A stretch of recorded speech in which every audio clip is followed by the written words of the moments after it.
starting a new module which is all about sorting and filtering the data. And इस particular module में हम different चीज़ें करने वाले हैं, जैसे कि इस पर्टिकुलर लेक्चर में हम करने वाले हैं रिमूविंग द डुप्लीकेट्स। यानी कि लेट्स से आप लार्ज डेटा के साथ डील कर रहे हैं एंड इस लार्ज डेटा में आपने जहाँ से भी एक्सट्रैक्ट किया, हो सकता है ये आपने किसी ऐप के थ्रू एक्सट्रैक्ट किया है या कहीं से डिफरेंट सेगमेंट से डेटा कॉपी करके गैदर किया हुआ है। तो जब आप डिफरेंट लोकेशन से डेटा गैदर करते हैं या फिर लेट्स से आप बस कहीं से डेटा ऐड ऑन कर रहे हैं, तो हो सकता है कि जो डेटा है वो रिपीट हो जाए, यानी कि डुप्लीकेट हो जाए।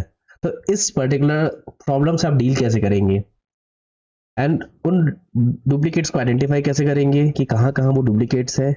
क्योंकि अगर जैसे मैं इस डेटा को देखूं तो मेरे पास एक बहुत लार्ज डेटा है, एक एक करके अगर मैं डेटा ढूंढने जाऊं कि कौन सा डुप्लीकेट डेटा है तो मेरे लिए बहुत ज़्यादा मुश्किल हो जाएगी, शायद कुछ चीज़ें छूट भी जाए। तो इस पर्टिकुलर केस में हम क्या करते हैं, हम एक्सेल की मदद लेते हैं, जिससे वो मुझे ये आइडेंटिफाई करने में हेल्प करेगा कि कहाँ कहाँ जो डुप्लीकेट्स है, जो डेटा है वो डुप्लीकेट है, एंड हम उसको इजिली फिर रिमूव भी कर सकते हैं with the use of Excel formulas.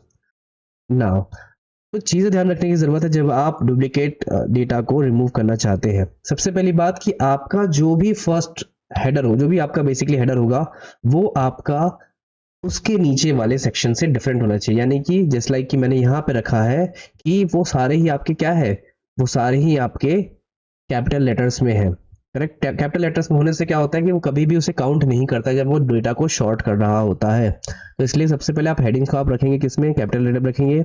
आपका जो डेटा है वो कंसिस्टेंट होना चाहिए।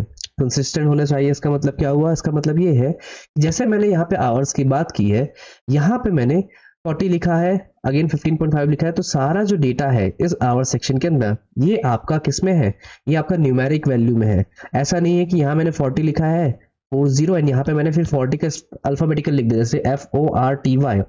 तो ध्यान रखना है, हमें डेटा कंसिस्टेंट रखना है, यानी कि जो भी आपका स्टाइल है उस पर्टिकुलर हेडिंग का वही फॉर्मेट फॉलो होना चाहिए। सेकेंडली कि आपके डेटा, जो भी आपके पास डेटा है उसके अंदर कोई भी ब्लैंक रो नहीं होना चाहिए।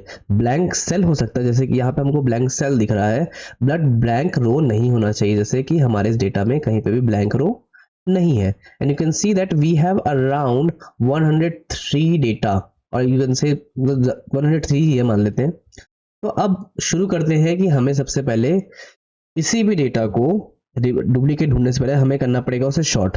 जैसे कि मैंने कहा कि मुझे ये जो न्यूमेरिकल सेक्शन है, न्यूमेरिक जो कि सीक्वेंस को शायद बता रहा होगा, उसको शॉर्ट करता हूं तो मुझे क्या हो जाएगा, सबका सीक्वेंस मिल जाएगा।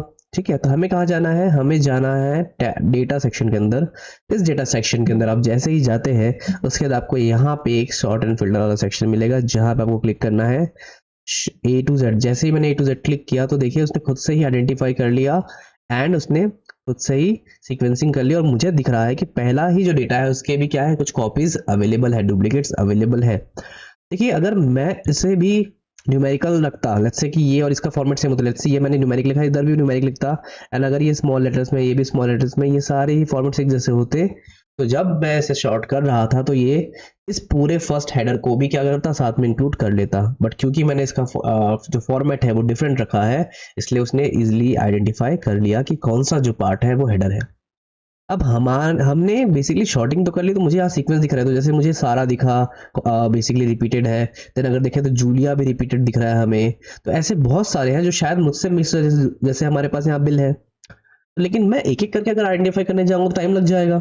तो इसके लिए हम क्या यूज करेंगे, हम एक्सेल की हेल्प लेंगे। जैसे कि यहाँ पे आप जस्ट लाइक मैंने क्या चूज किया, नंबर चूज किया, जैसे सीक्वेंस है उसके कॉलम को चूज किया, एंड अगेन डेटा सेक्शन के अंदर आपको अब आएगा डेटा टूल्स वाला पार्ट। इस डेटा टूल्स वाले पार्ट के अंदर आपको दिख रहा है रिमूव डुप्लीकेट्स, एंड जैसे ही मैं हिट करूंगा तो मेरे पास ऑप्शन आ रहा है कि आपको किस वैल्यू से मैच कराता है वो डुप्लीकेट देखना है।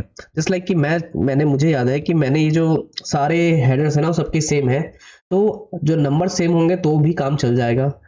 तो मैंने कहा कि नंबर हिसाब से आप देख लीजिए, तो मैंने बाकी सारे को क्या कर दिया, अनसेलेक्ट किया, एंड जहां जहां नंबर सेम होगा वो क्या करेगा, उस पूरे रो को डिलीट कर देगा।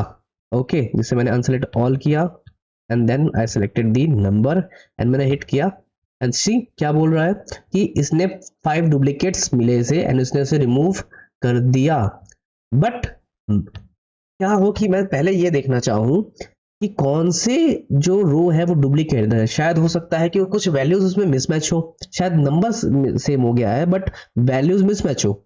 इस केस में क्या करेंगे, इस केस में हम अगेन एक्सेल फॉर्मूला की हेल्प लेंगे जिससे मैं ये आइडेंटिफाई कर पाऊँ कि कौन से जो रोज है वो डुप्लीकेट है एंड कौन से नहीं है, ताकि फिर मैं इजिली इसे डील कर पाऊंगा कि ठीक है ये डेटा जो है वो सेम है तो अब इसे डिलीट कर सकते हैं। सो अब यहाँ पे जो मैं फॉर्मूला यूज करने वाला हूँ वो थोड़ा सा एडवांस है जो कि अभी तक मैंने डील नहीं किया आप लोगों के साथ, बट दैट्स ओके, आगे हम डील करेंगे, बट अभी के लिए हम उसे ले सकते हैं। तो उसके लिए मैं क्या करूंगा, मैंने बी रो सेलेक्ट किया एंड यहाँ पे मैंने एक लेफ्ट पे क्या किया, एक कॉलम इंसर्ट कर दिया। ओके, अब इस कॉलम में मैं क्या करने वाला हूँ, मैं एक फॉर्मूला लगाने वाला हूँ, बट उससे पहले मैं डुप्लीकेट वैल्यूज ले लूँ ताकि हमें डुप्लीकेट्स वैल्यू मिल जाए। तो यहाँ हमारा डुप्लीकेट वैल्यू आ चुका है एंड अगेन मैंने यहाँ पे एक रो, एक बेसिकली कॉलम इंसर्ट कर दिया। अब इस कॉलम में मैं क्या करूंगा, सबसे पहले एक फॉर्मूला लगाऊंगा। देखिए फॉर्मूला लगाने के डिफरेंट तरीके तो हैं, लेकिन अभी हम एकदम फंडामेंटली जाएंगे कि फंडामेंटली अगर आपको बिल्कुल कुछ नहीं आता तब आप फॉर्मूला कैसे लगाएंगे। अब फॉर्मूला लगाने के दो तीन तरीके हैं, या तो आप डायरेक्ट इस फंक्शन की पे क्लिक कर सकते हैं जो मैंने पहले बताया था, या फिर आप अगेन इंसर्ट में जाके, नॉट इंसर्ट, फॉर्मूला में जाके आपको यहाँ पे इंसर्ट फंक्शन की भी मिल जाएगा। अब फंक्शन की के अंदर जैसे क्लिक करेंगे तो मैं सर्च करूंगा किसको, मैं सर्च करूंगा इफ। यहाँ मैं सर्च करता हूँ आई, मैंने क्लिक किया, यहाँ इफ आ गया है, मैंने हिट किया ओके। अब यहाँ पे देखो क्या बोल रहा है कि इसने बोला आप पहले लॉजिकल टेस्ट बताइए आपको इफ में क्या लॉजिकल टेस्ट ऑपरेशन परफॉर्म करना है, एंड उसके बाद अगर वो ट्रू होगा तब क्या करना है, फॉल्स होगा तब क्या करना है। तो देखिए बेसिकली मेरा भी एजेंडा क्या है डुप्लीकेट फाइंड आउट करने का, कि जहां पे ये जो नंबर है वो सेम हो जाएंगे, मतलब फर्स्ट एंड सेकंड, सॉर्टिंग भी तो इसीलिए किया मैंने ताकि जो नंबर्स है वो एकदम सीक्वेंस में हो, तो मुझे आइडेंटिफाई करने में इजी हो जाएगा कि कौन से दो नंबर सेम है। तो मैं चाहता हूं कि अगर फर्स्ट एंड उसके नेक्स्ट वाला, ठीक है, दैट इज अगर ये A5 इक्वल्स टू, सी आप यहाँ देखते जाइए फॉर्मूला में कि A5 इक्वल्स टू अगर क्या हो A6 हो, तो मुझे क्या बताना, तब मैं लेक्चर में चाहता हूं कि तब क्या आ जाए, तब आ जाए डुप्लीकेट लिख के, डुप्लीकेट। ठीक है, अब मैंने यहाँ इन्वर्टेड कॉमा क्यों लगाया है, ये सब क्या चीजें, ये मैं आगे के सेक्शन में डील करूंगा। बस अभी मेरा एजेंडा है यहाँ समझाने का कि यहाँ पे हम कैसे आइडेंटिफाई कर सकते हैं कि कौन सा डुप्लीकेट है। एंड अगर फॉल्स है यानी कि अगर डुप्लीकेट नहीं है तब क्या रिप्रेजेंट करना चाहता हूँ, मैं चाहता हूँ तब जीरो से वो बता दे। ओके, तो अभी क्या किया हमने, हमने बेसिकली ये किया कि जो फर्स्ट जो भी रो होगा, जो भी बेसिकली सेल होगा, फर्स्ट कॉलम करंट सेल, उसके जो नेक्स्ट सेल होगा, अगर दो की सेल की वैल्यू सेम है इसका मतलब डुप्लीकेट वैल्यूज है, तब वहां डुप्लीकेट लिखा के आ जाए, क्योंकि लॉजिकल टेस्ट क्या हो गया, ट्रू हो गया। तो अगर लॉजिकल टेस्ट ट्रू है तो डुप्लीकेट लिखाएगा, अगर फॉल्स है तो क्या हो जाएगा, जीरो लिखाएगा। तो लेट्स से अब मैंने क्या किया, इस फिल से हैंडल को पकड़ा एंड ड्रैग किया, जो कि मैंने आपको पहले सिखाया हुआ है, मैंने यहाँ पे क्या छोड़ दिया। तो आप देखिए अब मुझे इजीली यहाँ पे आइडेंटिफाई हो जा रहा है कि ठीक है ये दो सेक्शन क्या है, सेम है, देन ये जूलिया वाला सेक्शन सेम है, देन हमारे पास बिल वाला सेक्शन सेम है, माइकल, देन हमारे पास एलाइस। तो ये सारे ही क्या है इजिली बेसिकली एक फॉर्मूला से हमने क्या किया, इजिली आइडेंटिफाई कर लिया कि कहाँ कहाँ से जो वैल्यूज है वो डुप्लीकेट हो रहे हैं। एंड इजिली फिर जैसे मैंने आपको पहले बताया था कि मैं सीधा इस सेल को क्लिक करके मैं डायरेक्ट ही डुप्लीकेट डेटा को क्या कर सकता हूँ, रिमूव कर सकता हूँ। So this is all about removing data, and next lecture में हम सॉर्टिंग ऑप्शंस की और भी डिफरेंट तरीके के साथ डील कर रहे होंगे। तो I hope you have understood, so till then bye bye, have a good day.